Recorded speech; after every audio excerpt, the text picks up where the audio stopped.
শীতের সকাল, চারিদিকে কুয়াশায় ঢাকা পড়ে আছে একটি গ্রাম। গ্রামের চারদিকে সুন্দর মনোরম পরিবেশ, যা গ্রামকে মুগ্ধ করে তোলে।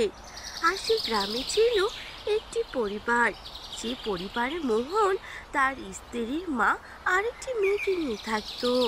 মোহন কৃষি কাজ করে তার সংসার চালাতো। আরে, এই মহাজন সাহেব দেখতাছি এই সকালবেলা হাঁটাহাঁটি করছেন। গিয়ে জিজ্ঞাসা করি তো, আজকাল ওনার কি হয়েছে। এরপর মোহন জমি থেকে উঠে এসে রাস্তায় দাঁড়ালো, আর মহাজন মোহনকে দেখে দাঁড়িয়ে পড়লো। আরে, কি ব্যাপার মোহন, এভাবে পথের সামনে দাঁড়িয়ে পড়লি যে? কিছু বলবি নাকি? আরে মহাজন সাহেব, কদিন ধরেই দেখতাছি আপনি এই সকালবেলা হাঁটাহাঁটি করছেন। কোনো সমস্যা হয়েছে নাকি? আপনার শরীর ঠিক আছে তো? এই তাহলে বলতে এসেছিস? তাহলে শোন, এই শীতের সময়ে সকালবেলা করে হাঁটতে অনেক ভালো লাগে। এমনিতেও সকালবেলা হাঁটাহাঁটি করলে শরীরও সুস্থ থাকে, তাই হাঁটাহাঁটি করি আর কি। তা আপনি ভালোই বলেছেন সাহেব, আমি এবার কাজ করি। এরপর মোহন তার জমিতে গিয়ে কাজ করতে থাকে। এরপর মোহন তার কাজ শেষ করে বাড়িতে ফিরে যায়। হ্যাঁ গো, এই তোমার বাড়িতে আসার সময় হলো। সেই সকালবেলা বেরিয়েছো, কিছু খেয়েও তো গেলে না।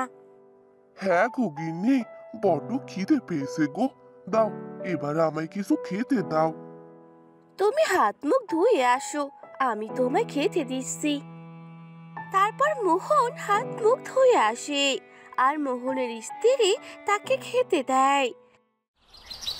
এভাবে আস্তে আস্তে দিন কাটতে লাগলো।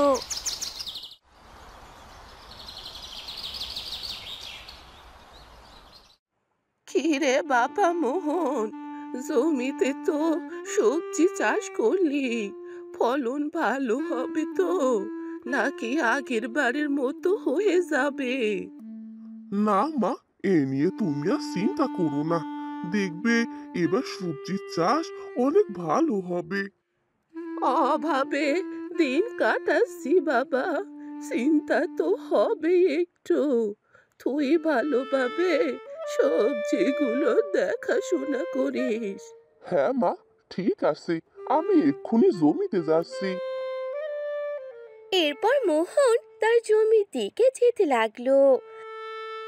আর এভাবেই কিছুদিন যাওয়ার পর মোহন তার সবজিগুলো বাজারে বিক্রি করতে নিয়ে গেল। এবার তো দেখছি অনেকেই সবজি চাষ করেছে, তাহলে তো এইবার সবজিগুলো কম বিক্রি হবে। আমার তো অনেক লস হয়ে গেল। আগে জানলে কখনোই সবজি চাষ করতাম না। সারাদিন বাজারে সবজি নিয়ে বসে থাকার পরেও মোহন দু একটা সবজি ছাড়া বেশি সবজি বিক্রি করতে পারেনি। তাই নিরাশ হয়ে মোহন বাড়িতে ফিরে যায়। কি গো, এত তাড়াতাড়ি বাড়িতে চলে এলে যে? আবার সবজিগুলো তো সাথে করে এনেছো। কি আর বলবো, দুঃখের কথা গো। অনেক বড় লস হয়ে গেল আমার। এবার বাকি দিনগুলো কি করে কাটবে আমাদের? কি সব বলছো গো? বাজারে কি সবজির দাম কমে গেল নাকি? আমার মতো সব কৃষকরাই এবার সবজি চাষ করেছে, তাই বাজারে সবজির দাম অনেকটাই কম। আর এই টাকায় সবজি বিক্রি করলে আমাদের আসল লাভ কোনোটাই হবে না। এসব কথা বলতেই দুজন স্বামী আর স্ত্রী অনেকটাই নিরাশ হয়ে পড়ল। তারা কি করবে কিছুই বুঝতে পারল না। তখনই সেখানে তাদের মেয়ে রিমি চলে আসে।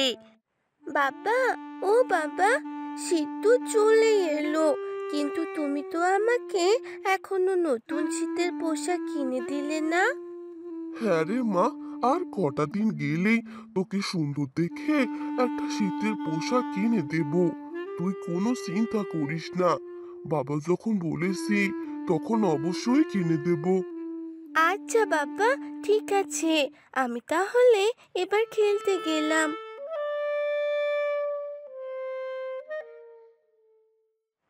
কি গো, মেয়েটাকে তো বলে দিলে শীতের পোশাক কিনে দেবে, কিন্তু আমাদের কাছে যে কোনো টাকা পয়সা নেই। তাহলে কি করে কিনে দেবে শুনি?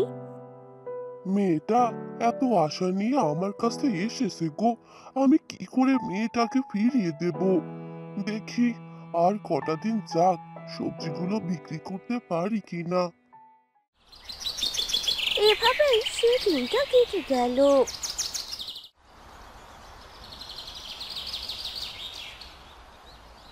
পরদিন মোহন কিছু সবজি নিয়ে আবারও বাজারে গেল। দু একটা সবজি বিক্রি করা ছাড়া সে আর কোনো সবজি বিক্রি করতে পারলো না।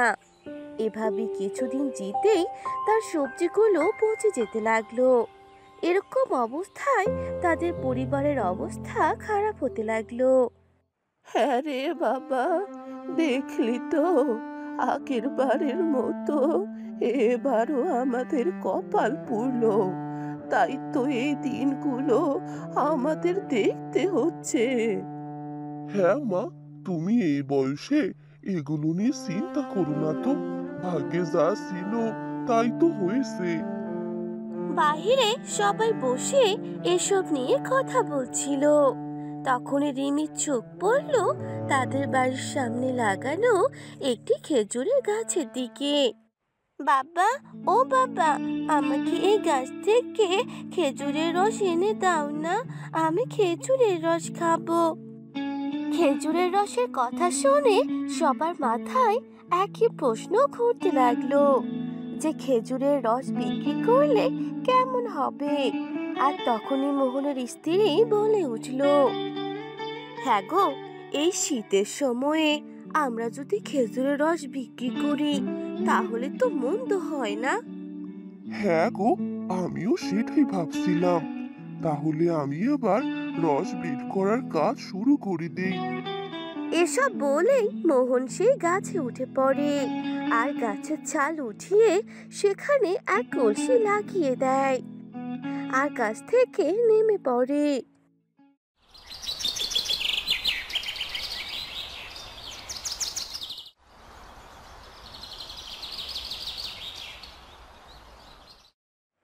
মোহন গাছ থেকে খেজুরের রসগুলো নিচে নামায় আর দেখে যে সেখানে এক কলসি ভর্তি রস জমেছে।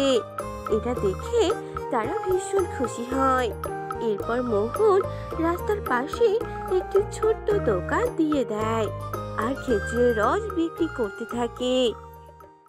দু একদিন বিক্রি করার পর থেকে আর এই রস বিক্রি হচ্ছিল না। এদিকে মোহন মহাজনের কাছ থেকে কিছু টাকা ঋণ করেছিল। কিরে মোহন, আমার টাকা কবে ফেরত দিবি শুনি? অনেকদিন তো হয়ে গেল, কিন্তু টাকা তো এখনো পেলাম না।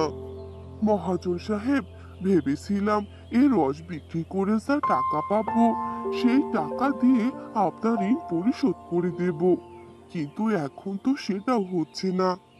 হ্যাঁ, সবই তো বুঝতে পারছি, তবে আমার টাকাটা তাড়াতাড়ি পরিশোধ করলে খুবই ভালো হতো। জি মহাজন সাহেব, আমি চেষ্টা করব। এরপর মহাজন সেখান থেকে চলে গেল।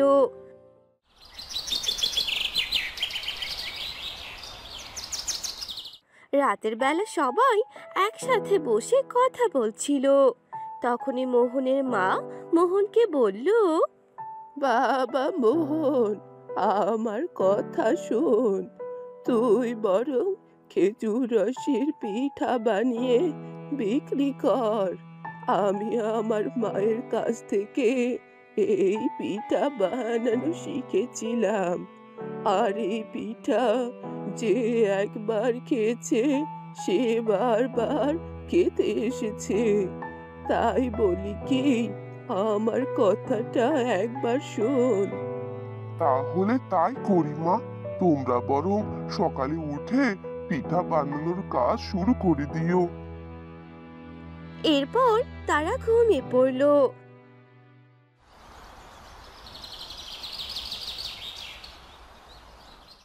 পরদিন সকালে মোহনের মা আর স্ত্রী মিলে পিঠা বানানোর কাজ শুরু করে দিল। পিঠা বানানোর কাজ শেষ হলে মোহন সব পিঠা নিয়ে দোকানে গেল। রাস্তার পাশে দোকান দেওয়ার কারণে রাস্তা দিয়ে যেই যেত তারাই সে পিঠার মধুর গন্ধে সেখানে চলে আসতো আর পিঠা খেত। আরে দাদা, আপনার এই পিঠার গন্ধে এখানে চলে এলাম। দেখি তো খেয়ে কেমন হয়েছে খেতে।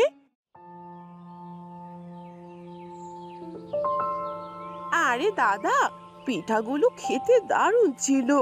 এই শীতের সকালে এরকম গরম গরম খেজুর রসের পিঠা খেতে কার না ভালো লাগে। সবাই খেজুর রসের পিঠা খেয়ে অনেক প্রশংসা করতে লাগলো। এটা দেখে মোহনের অনেক ভালো লাগে। মোহন সবগুলো পিঠা বিক্রি করে মহাজনের ঋণ পরিশোধ করে আর তার মেয়ের জন্য শীতের পোশাক কিনে বাড়িতে যায়। তোমাকে অনেক ধন্যবাদ বাবা, আমাকে এত সুন্দর একটা শীতের পোশাক কিনে দেওয়ার জন্য। আর এভাবে মোহন খেজুর রসের পিঠা বিক্রি করে তার পরিবার নিয়ে সুখের দিন কাটাতে লাগলো।